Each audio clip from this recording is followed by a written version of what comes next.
ሰላም የአባቴ ብሩካን ቅዱሳን እንደመከረማችሁ እኔ ወንድማችሁ መምህር ወንድሰን ነኝ።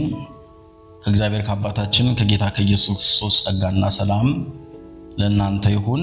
እንደምን ከርማችኋል? እንግዲህ እንደ እግዚአብሔር ፈቃድ ያዕቆብን መልእክት ወይንም ያዕቆብ መጽሐፍን ከኔ ጋር ማጥናት ጀምረናል።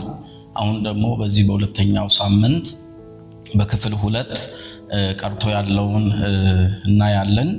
ጌታ ይረዳናል። እንግዲህ ቀደም ባለው ክፍል ላይ በክፍል 1 ያዕቆብ መልእክትን ስናይ ተደራሲ አድርጎ ለነማን ጻፈ፣ ተደራሲ የሚያደርገው መልእክቱ እነማንን የሚለውን ክፍል አይተናል። ደግሞም ጸሐፊው ማን ነው የሚለውን በያዕቆብ መልእክት ተመልክተናል። ተደራሲ ያደረገው መጽሐፉን ስናይ ምዕራፍ 1 ቁጥር 1 ላይ ተበትነው ላሉት ለ12ቱ ነገዶች ይላል። በተለያየ ስፍራ በጳንጦስ፣ በገላትያ፣ በቀጰዶቅያ፣ በኤዥያ ተበትነው ላሉት ለ12ቱ ነገዶች። እኚህ ማለት ከ12ቱ ነገዶች ይሁዲ የነበሩ አይሁድ የነበሩ ከያዕቆብ ልጆች ከ12ቱ ወደ ክርስቶስ ኢየሱስ ወደ ዘላለም ሕይወት የመጡ የወንጌል ብርሃን ተቋዳሽ የሆኑ ነገር ግን እስጢፋኖስ ከተሰዋ በኋላ በደረሰባቸው የስደት አዋጅ ምክንያት ተሰደው ተበታትነው ላሉት ለነሱ አድራሽ አድርጎ እንደሚጽፍላቸው ምዕራፍ 1 ቁጥር 1 ላይ ተጽፎ እናገኛለን። ጸሐፊው ማን ነው የሚለውን ደግሞ ባለፈው እንደተመለከትነው በጥቂቱ ስናስታውስ ያዕቆብ እንደሆነ ራሱ በመልእክቱ እኔ ወንድማችሁ ያዕቆብ እያለ ስሙን ይጠቅሳል። ነገር ግን በአዲስ ኪዳን ላይ 4 የሚሆኑ ያዕቆቦች ተጠቅሰዋልና የዘብዴዎስ ልጅ ያዕቆብ፣ የእልፌዎስ ልጅ ያዕቆብ፣ ታናሹ ያዕቆብ እንዲሁም ደግሞ የጌታ ወንድም ያዕቆብ ተብለው ተጠርተዋልና ከነዚህ ከ4ቱ መካከል የትኛው ያዕቆብ ነው ይህን መልእክት ሊጽፍ የሚችለው ብለን እንዳየነው ከ4ቱ የጌታ ወንድም ማቴዎስ ሲጽፍ 13ኛው ምዕራፍ ቁጥር 55 ላይ የጌታ ወንድም ያዕቆብ ብሎ የጠራውን እርሱ እንደጻፈ ተመልክተናል። አሁን የተጻፈበትን በዚህ በክፍል 2 ደግሞ የተጻፈበትን ጊዜ፣ ሁኔታ፣ ወቅትን እንዳስሳለን በጥቂቱ። እንግዲህ እንደ መጽሐፍ ቅዱስ አረዳር ስንመለከት አይደለም የአዲስ ኪዳን መጽሐፍት የብሉይ ኪዳን መጽሐፍት እንኳን ስፔሲፊክ በዚህ ዓመተ ምህረት በዚህ ጊዜ በእንዲህ ሁኔታ ነው የተጻፈው የሚል ማስረገጫ አናገኝም። ታሪክ እንደሚያስረዳን የተለያዩ የተጻፉ በዚህ ዙሪያ የተጠኑ ጥናቶች እንደሚያስረዱን ግምት ነው። ከዚህ ጊዜ እስከዚህ ዘመን ድረስ ሊሆን ይችላል፣ ተጽፎ ሊሆን ይችላል የሚል ግምት ነው የምናገኘው። የብሉይ ኪዳን መጽሐፍትን ስንመለከት አይደለም ዓመተ ምህረታቸው የተጻፉበት ጊዜ ይቅርና ጸሐፊያቸው ራሱ ከሌኔ ጻፈው ለማለት አከራካሪ ሁኔታ በብዙ መጽሐፍት ላይ እናያለን። ስለዚህ ያዕቆብ መልእክትን መቼ ነው የተጻፈው? የተጻፈበትን ጊዜ ስናይ የተለያዩ መጽሐፍቶች አንዳንዱ ከዚህ ከ60 ዓመተ ምህረት መግቢያ ጀምሮን የተጻፈው የሚል ጽሑፍ እናገኛለን። አንዳንዶቹ ደግሞ አይደለም በ50 ዓመተ ምህረት ገደማ ላይ ነው የሚል ጽሑፍ እናገኛለን። ሌላው ደግሞ ከ45 ዓመተ ምህረት እስከ 50 ዓመተ ምህረት ባሉት ዓመታት ላይ ነው የተጻፈው የሚል ግምት ተጽፎ እናነባለን ማለት ነው። ሁሉም የራሱን ግምት ሁኔታውን እየተመለከተ የመጽሐፉን ይዘት ይመረምርና የራሱን ግምት ያስቀምጣል። ነገር ግን መጽሐፉ እንዴት ተጻፈ፣ መቼ ነው የተጻፈው የሚለውን በቂ ሐሳብ አናገኝም። አንዳንዶች ከ45 እስከ 50 በሚሆነው ላይ ነው የተጻፈው የሚሉት የሚያነሱት ሐሳብ ተኮር አርጎ ወይንም ተደራሲያን አርጎ ባለፈው ክፍል እንዳየነው ተደራሲ አርጎ የሚጽፈው አይሁድን ነውና በወቅቱ ደግሞ በቤተክርስቲያን በብዛት አይሁድ ይገኙ ስለነበር በዚህ ከ40 እስከ 50 ባለው ዓመተ ምህረት ገደማ ላይ አይሁድ በቤተክርስቲያን ላይ ሚና ሲጫወቱ ካሉት ከ12ቱ ነገድ ክርስቶስን አምነው ወደ ዘላለማዊ ሕይወት ወይ ደግሞ ወደ ክርስትናው የመጡ አይሁድ በብዛት ስለሚገኙ በቤተክርስቲያን እነሱ በዛ ዘመን ላይ ሊሆን ይችላል የሚል ግምት ይሰጣሉ። ሁለተኛው ግምታቸው የሚያነሱት ሐሳብ ደግሞ ቤተክርስቲያን ከመበተኗ በፊት እኚህ ያመኑት አይሁድንም ሌሎቹንም አካላት ጨምሮ ከግሪክ የመጡትንም ፈላሻ አይሁድን ጨምሮ ከመበተናቸው በፊት በአንድነት ተሰብስበው ስላሉ በአንድነት ተሰብስበው ያሉበት ዘመን ስለሆነ እዛ ዘመን ላይ ከዛ በፊት ተሰብስበዋል። የተበተኑት ደግሞ ከ45 ጀምሮ ባለው ላይ ስለሆነ እዛ ዓመተ ምህረት ላይ ወስደው ከ45 እስከ 50 ዓመተ ምህረት ሊሆን ይችላል የሚል ግምት ይሰጣሉ። የሆነ ሆኖ ዋናው በዚህ ዓመት ተጻፈ የሚለው ብዙም ክርክር አያነሳም። መጽሐፉ ለሕይወታችን ተጽፏል፣ ለተግሳጽ ተጽፏል፣ ልንመከርበት ተጽፎልናል፣ በሕይወታችን ልንማርበት ተጽፎልናልና ዋናው የመጽሐፉን ዓላማ ስላገኘ ነው። መጽሐፉ ተጽፎ እኛ ጋር ስለደረሰ ከበቂ በላይ ነው የሚለውን ሐሳብ ይዘን እንቀጥላለን። በመቀጠል የምናነሳው ሐሳብ የመልእክቱ ዓላማው ነው። ምንድነው ዓላማው? ሲጽፍ ይህንን ጽሑፍ ያለ ዓላማ አልጻፈም። አንድ ሰው መልእክት ሲጽፍ ያንን መልእክት ዓላማ አድርጎ የሚጽፍበት የራሱ ፐርፐዝ ይኖረዋል። ለምሳሌ ሐዋርያው ቅዱስ ጳውሎስ አንደኛ ቆሮንቶስን ሲጽፍ ለቆሮንቶስ ቤተክርስቲያን በመካከላቸው የነበረው ያልተገባ እንቅስቃሴ በጌታ እራት በኩል ዙሪያ ያለውን የተጣመመ አመለካከት ለማቅናት፣ እንዲሁም ሁለተኛ ቆሮንቶስን የራሱን ዓላማ አድርጎ ይጽፋል። ለገላትያ ሰዎች ሲጽፍላቸው ድንገት ክርስቶስ እንደተሰቀለ ሆኖ አምነው አይተው ተቀብለው ሳለ አይናቸውን ደግሞ ወደ ሃይማኖት መልክ ቀይረው ሲመለከት ይህን ዓላማ አድርጎ ይጽፋል። ሁሉም በዓላማ ተጽፏልና። ስለዚህ ያዕቆብም የራሱ ዓላማ አለው ይህን መልእክት የሚጽፍበት። ከዓላማዎቹ መካከል ስንመለከት ከአይሁድ ወገን ሆነው ምዕራፍ 1 ቁጥር 1 ላይ እንዳነበብ ነው ከአይሁድ ወገን ሆነው ደግሞም ወደ ጌታ መጥተው የወንጌል ብርሃን ተሳታፊዎች ተቋዳሽ ተካፋይ ሆነው በመጣው መከራ ምክንያት ስደት ገጥሟቸው ለተበተኑት ሰዎች ይጽፋል ተደራሲ አድርጎ። ዓላማው ደግሞ ለነዚህ ሰዎች የሚጽፈው ምንድነው ስንል በሄዱበት ስፍራ በሚገጥማቸው መከራ ለማጽናናት፣ ለማበረታታት፣ አይዟችሁ ለማለት ይህን መልእክት ይጽፍላቸዋል። ስደት መጥቷል። በቤተ ክርስቲያን ላይ ስደት ታውጇል። ተሰደዋል። የሄዱበት መንገድ አስቸጋሪ ሊሆን ይችላል። በመንገዳቸው ምን እንደሚገጥማቸው አይታወቅም። በገቡበት ከተማ ባረፉበት ስፍራ ሁሉ ምን አይነት ነገር እንደሚገጥማቸው ስለማይታወቅ ያመኑትን እምነት የበራላቸውን እውነት በአግባቡ ይዘው በመከራ ውስጥ ሆነው ጌታን እንዲያመልኩ፣ በመከራ ውስጥ ሆነው ጌታን እንዲከተሉ፣ በመከራ ውስጥ ሆነው ለታመነላቸው ጌታ ታማኝ እንዲሆኑ እያጽናና እያበረታታ ይህንን መልእክት ይጽፍላቸዋል። በሁለተኛ ደረጃ ለምንድነው የጻፈው? ዓላማው ምንድነው? የያዕቆብ ዓላማ ስንል ስለሚያድን እምነት የተሳሳተ ግንዛቤ በወቅቱ ነበርና ይሄንን የተሳሳተ ግንዛቤ የሚያድን እምነት አለ። ለዚህ ለሚያድን እምነት የተሳሳተ ግንዛቤ በወቅቱ ስለነበረ ያመናችሁት እምነት ትክክል ስለሆነ ደግሞም ከሌላው አቋያ ከሌላው ወገን የሚመጣውን አሉታዊ ሐሳብ የተሳሳተ አመለካከትን እንዳትቀበሉ ባመናችሁበት ነገር ጸንታችሁ እንድትጓዙ እያለ ሊያበረታታ ይጽፍላቸዋል። ለምሳሌ በወቅቱ የነበረው ያልተገባ ሐሳብ አምነናል ይላሉ። ያመኑትን ነገር አምነው እንደገና ደግሞ ወደ ይሁዲ እምነት ሄደው የሃይማኖትን ሥራ ሲሰሩ ይገኙ ነበር። በጌታ በኢየሱስ ክርስቶስ አምነው ወደ ኋላ ይመለሱና ደግሞ የሃይማኖትን ወግ ሲያጠብቁ፣ ለሃይማኖት ሲንቀሳቀሱ፣ ሲሯሯጡ ምልልሳቸው ሁሉ ሃይማኖታዊ ሲሆን ይመለከት ነበረ። በዚህ መንገድ እንዳይሄዱ ያመኑት እምነት እውነት እንደሆነ፣ እውነት ደግሞ አርነትን እንደሚያወጣ እንደሚያውጅ ለገባቸው እውነት ታማኝ እንዲሆኑ ይህንን የአምነው የተቀበሉትን ሐሳብ ወይንም ወንጌል ወይንም እምነታቸውን ይዘው እንዲቀጥሉ ሊያበረታታ ይህንን መልእክት ይጽፍላቸዋል። በሶስተኛ ደረጃ ይህንን መልእክት ሲጽፍ ዓላማው ምንድነው? ሐሳቡ ምንድነው? ይሄ ጸሐፊ ያዕቆብ ስንል ያመኑት ሰዎች እምነታቸው በመልካም ስነ ምግባር፣ በጽድቅ፣ በመኖር፣ በመመላለስ እንዲተገብሩት፣ እንዲገልጡት እያበከረ አጽንዖት በመስጠት ዓላማ አድርጎ ይጽፍላቸዋል። ያመኑት እምነት አለ። እሱም ጌታ ኢየሱስ ክርስቶስ የሕያው እግዚአብሔር ልጅ እንደሆነ፣ እንደሞተ፣ እንደተቀበረ ደግሞ ሞትን ድል አድርጎ እንደተነሳ፣ በክብር እንዳረገ ደግሞ በክብር እንደሚመጣ፣ በኃይል በስልጣን እንደሚመጣ እኚህ ሰዎች አምነዋል። ይህንን እምነታቸውን በተግባር እንዲፈጽሙ የጽድቅ ምልልስ እንዲኖራቸው የጽድቅ ጉዞን እንዲጓዙ መንፈስ ቅዱስ ወደ እናንተ ይመጣል።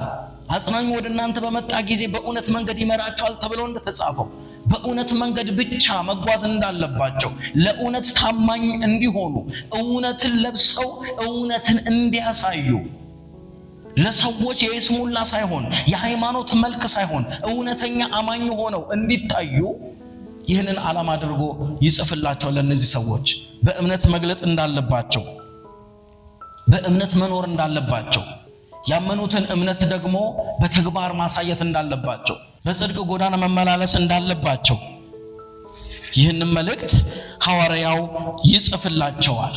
ለምንድነው ይህንን የሚጽፈው? ያዕቆብ በመልእክቱ ሁለተኛው ምዕራፍ ቁጥር 14 ላይ እምነት አለኝ የሚል ነገር ግን ምግባር የሌለው ስነ ምግባር የሌለው ተግባር የሌለው ስራ የሌለው በጎነት የማይታይበት ሰው የሞተ ነው ሙት ነው እሱ ይላል። እምነት አለኝ አምኗል። አምኖ ግን እንደነዛ አሉታዊ ሐሳብ ይዘው እንደመጡት ከነሱ ተጠንቅቁ እንዳላቸው ክርስቶስን አምነው የሃይማኖት ሥራ የሚሰሩ ሃይማኖታዊ እርምጃ የሚራመዱ ሃይማኖታዊ እንቅስቃሴ የሚንቀሳቀሱ እንደነሱ እንዳይሆኑ ነገር ግን ለበራላችሁ እውነት ታማኝ ሆናችሁ ይሄ እውነት ደግሞ በሕይወታችሁ ልትመላለሱት የሚገባ የሕይወት ምልልስ ያዛችኋል። ይህንን የሕይወት ምልልስ መመላለስ አለባችሁ። ምን ማድረግ? የወደቀን ማንሳት፣ የተራበን ማብላት፣ የተጠማን ማጠጣት፣ የታረዘን ማልበስ፣ ለሰው ልጆች መከፈል መቆረስ ማለት ነው። ይህንም በተግባር እንዲፈጽሙት ሐዋርያው አበክሮ አስጠንቅቆ ይጽፍላቸዋል። እምነተኛ የሚል ምግባር የሌለው ያውም ሰይጣን ያምናል፣ ይርዳል፣ ይንቀጠቀጣል፣ የኢየሱስ ጌትነትን ጠንቅቆ ያውቃል፣ ገናና አምላክ እንዳለ ሰይጣን ያውቃል፣ ያምናል። ግን እምነቱ በተግባር ስለማይፈተን ስለማይታይ ሊድን አይችልም። ምሳሌ በእንዲህ ሁኔታ እንዳይንቀሳቀሱ በእንዲህ ሁኔታ እንዳይመሩ ምልልሳቸው ሁሉ የሚታይ ነገር እንዲመጣ ኢየሱስ ክርስቶስ እንደተናገረ በማቴዎስ ወንጌል 5ኛው ምዕራፍ ላይ ይሄ በተለምዶ የተራራው ስብከት ወይንም አንቀጸ ብፁዓን ተብሎ የሚጠራ ስለተለዩ ሰዎች እያሰመረ የሚናገርበት የአገልግሎቱ ክፍል ማለት ነው። ስለ ጽድቅ የሚሰደዱ ብፁዓን ናቸው፣ በእንዲህ ሁኔታ የሚሰደዱ ብፁዓን ናቸው፣ ጽድቅን የሚራቡ ብፁዓን ናቸው ብሎ ባስተማረበት ክፍል ላይ ማቴዎስ 5ኛው ምዕራፍ ላይ ሲጽፍ ቁጥር 14 ጀምሮ እንዲህ እያለ ያበክራል። እናንተ የምድር ጨው ናችሁ አለ። ደግሞም እናንተ የዓለም ብርሃን ናችሁ። ይሄ እምነታችሁ ለሰዎች ሕይወታቸው አልጫ ለሆነባቸው መኖር እጅግ ለመረራቸው በአስቸጋሪ ሁኔታ ውስጥ ለሚመላለሱ ሰዎች ልትከፈሉ ልትቆረሱ ይገባል። በዚህ በአስቸጋሪ ሁኔታ ውስጥ ሲያልፉ ጣልቃ ገብታችሁ ልታሳርፏቸው ይገባል። ለዚህ ነው እናንተን ያዳናችሁ። ይሄ የበራላችሁ እውነት ከእናንተ ይፈልጋል እያላቸው ነው። ደግሞ እናንተ የዓለም ብርሃን ናችሁ እንዳለ ጌታ ኢየሱስ ክርስቶስ የበራላችሁ እውነት ይሄ ጌታ እውነት ነውና በእሱ አማካኝነት በጨለማ ላሉት ሁሉ ታበሩ ዘንድ ይገባል እያለ ይህንን የሕይወት ምልልስ እንዲመላለሱ ይጽፍላቸዋል። ይሄ ሐዋርያ ይጽፍላቸዋል።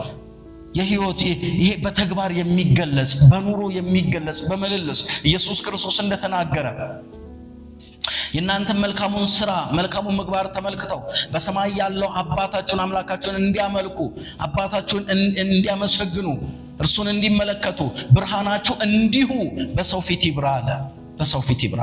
ብርሃን ማለት ያመነው ነገር በሰዎች ፊት የሚገለጥ ማለት ነው። ሐዋርያው ለነዚህ ሰዎች ይጽፋል። ያመነው እምነት በሰዎች ፊት እንዲገለጥ በጨለማ ላሉት እንዲገለጥ እንዲያበራ በጨለማ ላሉት እንድንደርስላቸው ወደ ሞት እየተነዱ ላሉት እንድንደርስላቸው አካሄዳቸው ሁሉ ግራ ለሆነ ሁሉ እንድንደርስላቸው የያዙት ሐሳብ ዕቅድ ዓላማ ሁሉ ፍጻሜው ሞት እንደሆነ እያየን ዝም እንዳንል ጣልቃ እንድንገባ እንድንደርስላቸው ይሄ ሐዋርያ ይጽፋል። ይህ ለነዛ ሰዎች ብቻ ለተበተኑት ተብሎ ተጽፎ የሚተው አይደለም። የእግዚአብሔር ቃል ሕያው ነውና ታትሞኛ ዘመን ደርሷል። ይህንን ቃል በሕይወታችን ኤክስፒሪየንስ ልናደርገው ያስፈልጋል፣ ልንተገብረው ያስፈልጋል፣ ልንገልጠው ያስፈልጋል፣ ለሰዎች ልንደርስ ያስፈልጋል። ለዚህ ነው ሐዋርያው አስምሮ የሚጽፈው ምግባር እንዲኖረን የኢየሱስ ክርስቶስ ደቀ መዛሙርቶች እንደሆነን እንዲታወቅ እንዲታይ በሰው ፊት ስንታይ ሪል ክርስቲያን እንድንመስል በህይወታችን ይሄ ነገር እንዲገለጥ ሐዋርያው ይመክረናል። ዛሬም በቃሉ ይሄ ጻፊ ይመክረናል። ስለዚህ ይሄንን ዓላማ አድርጎ በእምነታቸው መልካም ስነ ምግባር ያመኑትን እምነት በመልካም እየተገበሩ በመልካም አካሄድ እንዲገልጹ በጽድቅ በቅድስና እንዲገልጹ በሰዎች ፊት የሚታይ ነገር እንዲኖራቸው ሐዋርያው ይሄንን እያሰመረ ይጽፍላቸዋል። ጌታ ይባረክ። በመቀጠል ደግሞ የምንመለከተው የመልእክቱ ልዩ ገጽታ ነው። ይሄ መልእክት ልዩ ገጽታ አለው፣ የራሱ ገጽታ አለው። ገጽታው ምን ይመስላል ስንል በዚህ መልእክት ውስጥ ክርስቶስ በስም የተጠቀሰው 2 ጊዜ ብቻ ነው። በያዕቆብ መልእክት ላይ ክርስቶስ ተብሎ የተጠቀሰው 2 ጊዜ ብቻ ነው። ቢሆንም ግን ወደ 15 የሚደርሱ የተራራው ስብከትን ቀድሜ ያነሳው የተራራው ስብከት የሚባለው በተለምዶ ወይንም አንቀጸ ብፁዓን ተብሎ የሚጠራው እርሱን የክርስቶስን ስብከት ማቴዎስ 5፣ ማቴዎስ 6፣ ማቴዎስ 7 እነዚህ 3 ምዕራፎች ላይ የጻፋቸው ሐሳቦች ማለት ነው። ጌታ የተናገራቸው እነሱን ቃላት የሚመስሉ በዚህ በያዕቆብ መልእክት ውስጥ እናገኛለን። ለምሳሌ ማቴዎስ 5:10 ላይ ሲናገር ስለ ጽድቅ የሚሰደዱ ብፁዓን ናቸው ተብሎ ተጽፏል። ስለ ጽድቅ የሚሰደዱ ብፁዓን ናቸው፣ ነገ ያርፋሉና፣ ነገ ይጽናናሉና፣ ነገ እፎይታን ያገኛሉና፣ ነገ በአምላካቸው መንግስት በተድላ በደስታ ይኖራሉና ዛሬ መከራ ቢመጣባቸው። ያዕቆብን በተመሳሳይ ሁኔታ ተሰደው ስላሉ ስለ ኢየሱስ ክርስቶስ ብለው መከራ ስለመጣባቸው ጌታ ኢየሱስን ስላገለገሉ ጌታ ኢየሱስን ለሰዎች ስላስተዋወቁ ስለሰበኩ በገጠማቸው ስደት ምክንያት አይዟችሁ ነገ በአባታችሁ መንግስት ዛሬ በምትሰደዱለት ጌታ ዛሬ ባመናችሁት ጌታ በሱ ዘንድ ተድላ መንግስት አላችሁ። ዛሬ ስደት ቢሆን፣ ዛሬ እንግልት ቢሆን፣ ዛሬ መከራ ቢበዛ ነገ የእፎይታ ጊዜ ከአባታችሁ ጋር አላችሁ እያለ ይህንን ቃል ይህን መልእክት ይጽፍላቸዋል። ስለዚህ አንቀጸ ብፁዓን ተብሎ ከሚጠራው ጋር የሚመሳሰል ገጽታ አሉ። ይህንን የመሳሰሉ ወደ 15 የሚደርሱ ቃላቶች ወይንም ሐሳቦች በዚህ በያዕቆብ መልእክት ላይ እናገኛለን። ይሄ ልዩ ገጽታ ነው። ልዩ ገጽታ ይሰጠዋል ከመልእክታት መካከል ማለት ነው። በሁለተኛ ደረጃ በመልእክቱ ውስጥ ልዩ ገጽታ ከምናያቸው ከሚገኙት ከ108 ጥቅሶች ውስጥ 108 ጥቅሶች አሉት የያዕቆብ መልእክት። ከነዚህ ከ108 ጥቅሶች ውስጥ ከግማሽ በላይ የሚሆኑት በትእዛዝ መልክ የተጻፉ ናቸው። በትእዛዝ መልክ እንደዚህ ስደት መጣባችሁ አይደለ? በሄዳችሁበት እንደዚህ አድርጉ፣ እንዲህ ሲሆንባችሁ እንደዚህ ፈጽሙ፣ በሄዳችሁበት እንደዚህ ሁኑ፣ ለጌታ እንደዚህ ዋጋ ክፈሉ፣ ጌታን እንደዚህ አገልግሉ፣ ጌታን እንደዚህ ስበኩ፣ በህይወታችሁ እንደዚህ ምሰሉ፣ በጽድቅ ተመላለሱ። ትእዛዝ የሚሰጥበት ከግማሽ በላይ ከ108ቱ ቁጥሮች ወይንም ደግሞ አረፍተ ነገሮች ውስጥ ከግማሽ በላይ የሚሆኑት ትእዛዝ አዘል መልእክቶች ስለሆኑ ልዩ ያደርገዋል የያዕቆብን መልእክት ማለት ነው። ሌላው ይህ መልእክት በብዙ መንገድ የአዲስ ኪዳን መጽሐፈ ምሳሌ ተብሎ ይጠቀሳል። በብዙ መንገድ የአዲስ ኪዳን መጽሐፈ ምሳሌ እንደምናውቀው መጽሐፈ ምሳሌ የዳዊት ልጅ የሆኑ ጥበበኛው ሶሎሞን ከጻፋቸው መጽሐፍቶች መካከል አንዱ መጽሐፈ ምሳሌ ነው። መጽሐፈ ምሳሌ ደግሞ በሚመስጥ ደስ በሚያሰኝ አነጋገር ዘይቤ የተከሸኑ የተቀመሩ ጽሑፎች እናገኛለን። ደስ የሚሉ የሚያባብሉ የሚመስሉ ተግሳጽ የሚመስሉ አይዞህ የሚሉ የሚያበረቱ በቃ ተስፋን የሚሰጡ የሚመስሉ ሐሳቦች የታጨቀ መጽሐፈ ምሳሌ መጽሐፍ ስለሆነ ያዕቆብ መልእክትንም የአዲስ ኪዳን መጽሐፈ ምሳሌ ብለው ይጠሩታል አንዳንዶች ማለት ነው። ለምንድነው ከመጽሐፈ ምሳሌ ጋር ያገናኙ ስንል ለምሳሌ መጽሐፈ ምሳሌ ምዕራፍ 3 ላይ ሲናገር እንዲህ ይላል፣ ልጄ ሆይ ልብህን ስጠኝ ይላል። ልብህን ከኔ ዞር አታርግ። በመቀጠልም ልብ የሁሉ ነገር መውጫ ነውና ልብህን ጠብቅ፣ ምላስህን ጠብቅ፣ አንደበትህን ጠብቅ። እኒህን የመሳሰሉ ምክር አዘል ጽሑፎች በመጽሐፈ ምሳሌ ላይ ተጽፈው ስለምናገኝ በያዕቆብ መልእክትን ያነበቡ ሰዎች አይ ይሄም ሁለተኛው የአዲስ ኪዳን መጽሐፈ ምሳሌ ነው የሚል አንድምታ ሰጥተውታል። በዚህ በመጽሐፈ ምሳሌ በያዕቆብ መልእክት 3ኛው ምዕራፍ ቁጥር 6 ላይ እንዲህ የሚል ሐሳብ እናገኛለን። ምዕራፍ 3 ቁጥር 6 ላይ አንደበትም እሳት ነው ይላል። ጸሐፊው። አንደበትም እሳት ነው፣ አንደበትም በብልቶቻችን መካከል አመፀኛ ዓለም ነው ይለዋል። አመፀኛ ዓለም ሆኗል። ስጋን ሁሉ ያሳድፋል፣ የፍጥረትንም ሩጫ ያቃጥላል፣ በገሃነምም ይቃጠላል እያለ ስለዚህ አመፀኛ ስለሆነው አንደበት ምላስ ይናገራል ማለት ነው። ሶሎሞን በምሳሌው ልጄ ሆይ አንደበትህን ጠብቅ፣ ክፉ እንዳይናገር ጠብቅ። ለምን? ኢየሱስ ክርስቶስም በአገልግሎቱ ምን አለ? ወደ ውስጥ የሚገባ ሰውን አያረክሰውም፣ ከውስጥ የሚወጣው ግን አድማጩንም ያረክሰዋል፣ ሰሚውንም ያረክሰዋል፣ ተናጋሪውንም ያረክሰዋል አለ። ከውስጥ የሚወጣ። ስለዚህ ከውስጥ የሚወጣ ነገር ሰውን ስለሚያረክስ መጽሐፈ ምሳሌ ላይ ምላስህን ጠብቅ፣ ልብህን ጠብቅ፣ የሁሉ ነገር መውጫ መፍለቂያ እሱ ነውና ይላል። ያዕቆብም በመልእክቱ እንግዲህ አንደበታችሁን ከክፉ ጠብቁ፣ የትውልድን ሩጫ ያቃጥላል፣ ራሱም ደግሞ በገሃነም ይቃጠላል፣ በእሳት ይቃጠላል። አንደበትህን ከክፉ ጠብቅ እያለ ይጽፍላቸዋል። ይሄ ልዩ ምልከታው ነው ወይንም ልዩ ገጽታው ነው ያዕቆብ መልእክት ማለት ነው። ሌላው በዚህ በያዕቆብ መልእክት ልዩ ገጽታ አድርገን የምናነሳው ከማንኛውም የአዲስ ኪዳን መጻሕፍት ይልቅ ያዕቆብ መልእክት በእምነትና በተግባር መካከል ያለውን መሰረታዊ ግንኙነት አጽንዖት እየሰጠ ይጽፋል። አጽንዖት እየሰጠ ያስተምራል። በእምነትና በተግባር እምነት አለ፣ ተግባር አለ። ቴዎሬቲካል የምንማረው አለ፣ ፕራክቲካል ደግሞ የምንተገብረው አለ። በእነዚህ በሁለቱ መካከል ያለውን ነገር በደንብ እያሳለጠ በደንብ እያስጨበጠ እያስረዳ ይጽፋል። ለምሳሌ ያዕቆብ ሲጽፍ ሁለተኛው ምዕራፉ ላይ ቁጥር 14 እስከ 16 ቀደም ብለን ባነሳነው ሐሳብ ላይ እንዲህ እያለ ይጽፋል። እምነት አለኝ የሚል አለ።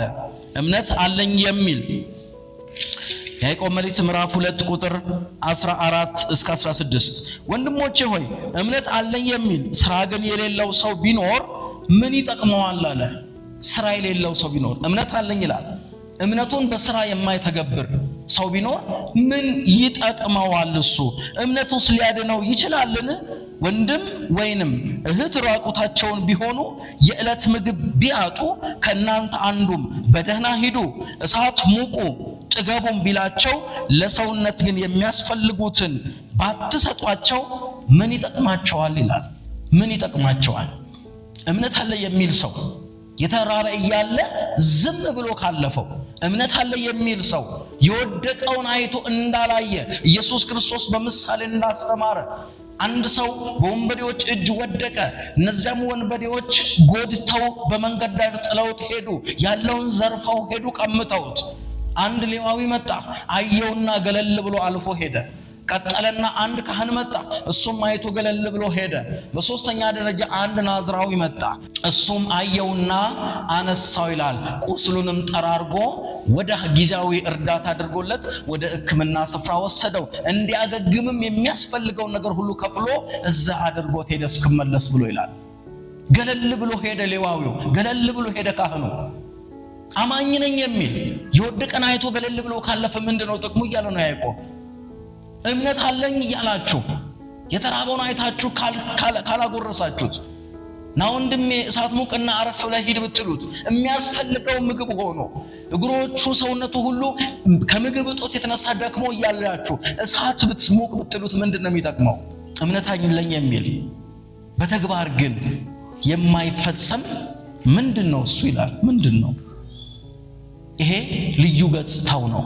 እምነትን ከስራ ጋር ከተግባር ጋር እያሳለጠ አብሮ መሄድ እንዳለበት አስረግጦ የሚነግር ጸሐፊ ነው። ወይንም ያዕቆብ መልእክት በእንዲህ ሁኔታ ተጽፎ እናገኘዋለን። ስለዚህ እምነት አለ የሚል በስራ መገለጥ አለበት። ኢየሱስ ክርስቶስ እንደተናገረው ማቴዎስ ወንጌልን ሲጽፍለት 25ኛው ምዕራፍ ላይ እነዛ አምስቱ ቆነጃጅት፣ አምስቱ ሰነፎች፣ 10 ደናግል ተብለው የተጠሩት ብራብ አላበላችሁኝም የተባሉት አምስቱ ሰነፎች፣ ብጠማ አላጠጣችሁኝም፣ ብታረዝ አላለበሳችሁኝም፣ ታምሜ አልጋ ይዤ ብታዩ አልጠይቃችሁኝም፣ ታስሬ አልጎበኛችሁኝም፣ ከኔ ወጊዱ ይላቸዋል ይላል። እነሱም ጌታ ሆይ የታይተን የተረባህ አይተን የተጠምታየን ይሉታል። ለታናናሾች ለነዚህ ለአንዱ ካላደረጋችሁ ለኔ አላደረጋችሁ ማለት ነው። ይሄን ነው ያዕቆብ የሚናገረው። ይሄን ነው ያዕቆብ የሚጽፍላቸው። ስለዚህ ያዕቆብ መልእክቱ በዚህ ዘመን ምን ይገልጥልናል? ያመነውን እምነት በተግባር እንድንገልጠው፣ ፕራክቲካል እንድናሳየው ወንድምህን እንደራስ ወደድ ተብሎ ተጽፏል። ማቴዎስ ወንጌል 22ኛው ምዕራፍ ቁጥር 36 እንደራስህ አርገህ ውደድ እንደ ነፍስህ ወንድምህን በመውደድ በዙሪያችን ያሉ ሰዎችን የምር የእውነት በመውደድ ከማስመሰል ህይወት በመውጣት የጌታን ቃል ልናከብርለት በታማኝ ልንቆምለት ያስፈልጋል። ያዕቆብ ይሄን ነው በመልእክቱ አሁን የሚያስተምረን። የወደቁትን በማንሳት ለሰዎች በመካፈል ያመንነው የገባን እውነት ትክክል ነው ብለን ካመንን ጌታ ትክክል ነው ብለን ካመንን ጌታ እውነት ነው ብለን ካመንን ጌታ የተጓዘውን ጉዞ ደግሞ ልንጓዝ ያስፈልጋል። አብዛኛውን ጊዜ ጌታን በመጽሐፍ እንደሚያስረዳን ከተመለከትነው ከምስኪኖች ጋር ይገኝ ነበር። ምስኪኖች ባሉበት፣ የተናቁ ሰዎች ባሉበት፣ ሰዎች ያገለሏቸው ሰዎች ባሉበት እነርሱ ጋር ነው ውለው እነሱን ፍለጋ ነው ሲዞር በአገልግሎቱ ሲንቀሳቀስ የነበረው። ይህንን ተግባር ኢየሱስ ክርስቶስ የተራመደበትን የህይወት ምልልስ የአገልግሎት ምልልስ በዘመናችንም እንድንፈጽመው ነው ያዕቆብ እየተናገረ ያለው። ሌዋዊው ተመልክቶ ገለል አለ፣ ካህኑ ተመልክቶ ገለል አለ። አገልጋዮች ናቸው። የወደቀውን አይተው ዝም ካሉ ጥያቄ አለ። ስለዚህ የወደቀውን አንሳ እያለ ነው ያዕቆብ በመልእክቱ። የእግዚአብሔር ቃል ሕያው ነው ብለናል፣ ዛሬም ይሰራል። ስለዚህ በመልእክቱ ይናገራል ያዕቆብ የወደቀውን አንሳ፣ ያመንከውን እምነት በተግባር ፈጽም፣ የተራበውን አብላ፣ እህትሽን ወንድምሽን እህትህን ወንድምህን እንደራስህ አርገህ ውደድ፣ የሚረግሙህን መርቅ፣ ስለሚያሳድዱ ሰዎች ጸልይ የሚል አምላክን ያለን። ይሄ ነው ጌታ ይበራልን። ይሄ ጌታ ከበራላችሁ ይሄን ጌታ ካመናችሁት በተግባር ደግሞ ፈጽሙ እያለ ነው። ልዩ ገጽታው ይሄን ያስረዳናል። ሌላው ያዕቆብ መልእክት ልዩ ገጽታውን ስናይ በህብረተሰቡ መካከል ያለውን አድሏዊ አሰራር አጥብቆ ይቃወማል፣ ይገልጣል። ኖ ልክ አይደለም ይላል። አድሏዊ አሰራር። ከዚህም የተነሳ የአዲስ ኪዳኑ አሞጽ ተብሎ ይጠራል።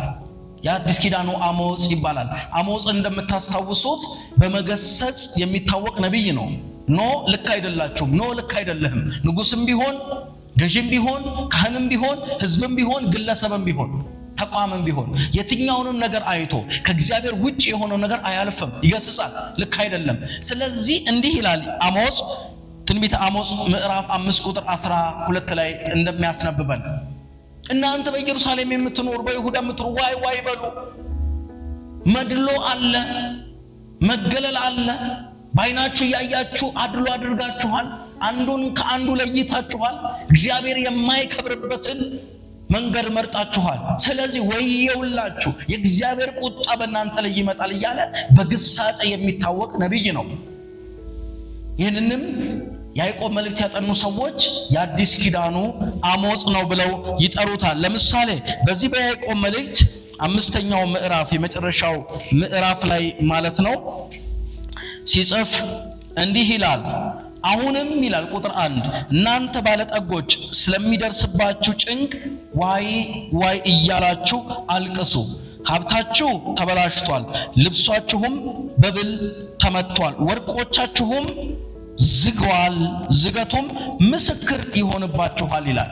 ይሄ ዝገቱ የብራቸው የወርቃቸው ዝገት ምስክር የሆነባቸው ምንድነው ስንል ቀጥሎ ሲናገር ከናንተ ስር ሆነው በቀን ስራም ይሁን በተለያየ መስክ ተሰማርተው ያሉ ሰዎችን የላባቸውን ውጤት አትከፍሏቸውም፣ ደሞዛቸውን አትሰጧቸውም፣ ትከለክላላችሁ። አሰርታችሁ እንዲሁ ትሰዳቸዋላችሁ። የደሃውን ላብ ትነጥቃላችሁ። የደሃውን ሀብት ድካሙን እየነጠቃችሁ ነው። ስለዚህ ዋይ ዋይ በሉ፣ ፍዳ አለባችሁ ይላል። ይወቅሳችኋል፣ ይገስጻል። ልክ አይደላችሁም። የደሃ ወዳ ካለባችሁ፣ ላቡን ከነጠቃችሁ፣ እግዚአብሔር የማይከብርበትን ነገር ካደረጋችሁ፣ የእግዚአብሔር ሐሳብ ለተራበው መስጠት እንዳለብን እየነገረን፣ የወደቀውን ማንሳት እያለብን እየነገረን፣ ነገር ግን መሄጃ አጥተው በእናንተ ስር ሆነው የእናንተ ሰራተኞች ሆነው ያሉትን ሰዎች በስራ ተጠምደው ውለው ሲያበቁ አመሻሽ ላይ ደሞዛቸውን ትከለክላላችሁ። ስለዚህ ወየውላችሁ ዋይ ዋይ በሉ ይላል። ስለዚህ ያዕቆብ ይህንን ይጽፋል። ልዩ የሚያደርገው አስተምህሮቱ አልያም ከያዕቆብ መልእክት ልዩ ገጽታው ይህ ነው። በመጨረሻ የምንመለከተው ከያዕቆብ መልእክት ልዩ ገጽታ ነው ብለን የምንጠራው በጽሕፈቱ ላይ ያዕቆብ በዚህ በመልእክቱ መካከል ካለው አድሏዊ አሰራርን ስለሚወቅስ የአዲስ ኪዳኑ አሞጽ ነው ብለው ይጠሩታል። የአዲስ ኪዳኑ አሞጽ ተብሎ ይጠራል። ይሄ ልዩ ገጽታው ነው። የአዲስ ኪዳኑ አሞጽ የተባለበት ምክንያት ስናይ ነቢዩ አሞጽ በብሉይ ኪዳን አድሏዊ አሰራርን፣ ያልተገባ ብልሹ አካሄድን የሚዘልፍ፣ የሚገስጽ፣ የሚቆጣ ልክ አይደላችሁም የሚል ነቢይ ስለነበረ ፊት አይቶ ስለማያደላ ወገን አይቶ እንዲህ ነው ብሎ ለዛ ስለማያደላ የአዲስ ኪዳኑ ያዕቆብን ደግሞ የአዲስ ኪዳኑ አሞጽ ብለው ይጠሩታል። አሞጽ እንደሚታወቀው በግሳጼ ሰዎችን ትክክል ያልሆኑትን ትክክል እንዳልሆኑ በመናገር የሚታወቅ ነቢይ ነው። በዚህ በትንቢተ አሞጽ 5ኛው ምዕራፍ ቁጥር 12 ላይ እንዲህ እያለ ይናገራል። ጻድቁን የምታስጨንቁ ጉቦንም የምትቀበሉ በበሩም አደባባዮች የችግረኛውን ፍርድ የምታጣምሙ እናንተ ሆይ በደላችሁ እንዴት እንደበዛ ኃጢአታችሁም እንዴት እንደጸና እኔ አውቃለሁ ይላል። ኃጢአታችሁ እንዴት እንደጸና፣ በደላችሁ እንዴት እንደበዛ፣ ጉቦን የምትቀበሉ፣ የምስኪኑን ፍርድ የምታጣምሙ፣ ፊትን እያያችሁ የምታደሉ እናንተ ሆይ ኃጢአታችሁ እጅግ በዛ፣ ይህንን እኔ አውቃለሁ እያለ ይገስጻቸዋል። የሚሆንባቸውን ነገር ይገልጥላቸዋል። በመቀጠልም ያዕቆብ በዚሁ በመልእክቱ ያዕቆብን በተመሳሳይ ሁኔታ 5ኛው ምዕራፍ የመጨረሻው ምዕራፍ ቁጥር 1 ላይ እንዲህ ይላል። አሁንም እናንተ ባለጠጎች ስለሚደርስባችሁ ጭንቅ ዋይ ዋይ እያላችሁ አልቅሱ፣ ዋይ ዋይ በሉ። ለምንድነው ስንለው ሀብታችሁ ተበላሽቷል፣ ልብሳችሁም በብል ተበልቷል፣ ወርቃችሁም ብራችሁም ዝጓል፣ ዝገቱም ምስክር ሆኖባችኋል እያለ ይገልጣል። ለምንድነው ብራቸው ወርቃቸው የዛገው ዝገቱስ ምስክር የሆነባቸው ስንል ቀጥሎ ይሄ ሐዋርያ ያዕቆብ ሲናገር በእናንተ ስር ሆነው ከናንተ ጋር ተቀጥረው ተመድበው እየሰሩ የሚውሉትን ሰዎች ሲሰሩ ውለው አመሻሽ ላይ የላባቸውን ውጤት ደሞዛቸውን አትከፍሉም ወይንም ታጭበረብራላችሁ፣ መከፈል ያለበትን ሳይሆን እየቀነሳችሁ ትሰጣላችሁ፣ የምስኪኑን ገንዘብ ትነጥቃላችሁ፣ የምስኪኑን ሀብት ትመዘብራላችሁ። ስለዚህ የምስኪኑ የደሃው ደም አለባችሁ፣ ላቡ አለባችሁ፣ ድካሙ በእናንተ ላይ ይጮሃል። ከመጮሁ የተነሳ በብራችሁና በወርቃችሁ ላይ ዝገት ሆኖ ይመሰክርባችኋል ይላል ያዕቆብ በመልእክቱ። አሞጽ እንደሚገስጸው ያልተገባ አካሄድ የሚሄዱትን ልክ አይደላችሁም እንደሚለው ያዕቆብም ልክ ያልሆኑትን ልክ አይደላችሁም ብሎ አስረግጦ ስለሚናገር የአዲስ ኪዳኑ አሞጽ ብለው ይጠሩታል። ይሄ ልዩ ገጽታው ነው። ስለዚህ በዚህ በሁለተኛው ክፍል ላይ ከምንመለከታቸው መካከል የያዕቆብ መልእክት ልዩ ገጽታው ይህን ይመስላል። ካሉት መጽሐፍት ተርታ ሲገባ ልዩ ገጽታው ይህንን ይመስላል። በቀጣይ በክፍል 3 እና በክፍል 4 ያሉትን ከምዕራፍ 1 እስከ ምዕራፍ 5 ለሁለት ከፍለን የመጽሐፉን ይዘት ባጭሩ እንመለከታለን። በነበረን ቆይታ ሁሉ መንፈስ ቅዱስ ስለረዳን ክብር በሰማይ በምድር ለእርሱ ይሁን። እስከ ሳምንት ድረስ የአባቴ ብሩካን ቸር ሰንብቱልኝ። ጌታ ይባርካችሁ።